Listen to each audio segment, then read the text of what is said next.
அனுமானின் உதவியும் திறமையையும் பாராட்டி அவருக்கு ஒளி வீசக்கூடிய ஒரு முத்து மாலை பரிசாக அளித்தார் சீதாதேவி. ஆனந்தத்துடன் பெற்றுக்கொண்ட அனுமான் முத்து மாலையை ஒவ்வொன்றாக பிரித்து ஒவ்வொன்றாக கடித்து உடைக்க தொடங்கினார். இதனால் சபையில் இருந்தவர்கள் அதிர்ச்சியில் உறைந்தனர். ஆனால் ராமருக்கு ஹனுமான் ஏன் இப்படி செய்தார் என்று தெரியும்.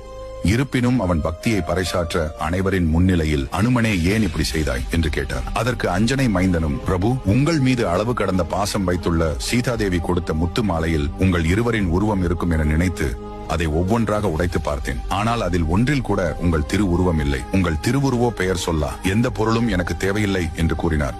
இதை கேட்டுக் கொண்டிருந்த ராமன், அப்படியானால் எப்போதும் என்னை நினைத்துக் கொண்டிருப்பதாக கூறும் நீ உன்னுள் நான் இருப்பதை நிரூபித்துக் காட்ட முடியுமா என கேள்வி எழுப்பினார். அனுமான் வசமாக மாட்டிக்கொண்டதாக அனைவரும் நினைத்தார்கள். என்னுள் ஸ்ரீராமர் இருக்கிறார் என்பதை நெஞ்சை பிளந்து அதில் ஸ்ரீராமரும் சீதையும் இருப்பதை காட்டினார். இதை கண்டு அனைவரும் அனுமானின் பக்தியை புரிந்து கொண்டார்கள். உங்களுக்கு ஹனுமான் பிடிக்கும் என்றால் நமது சேனலை சப்ஸ்கிரைப் செய்து கொள்ளுங்கள்.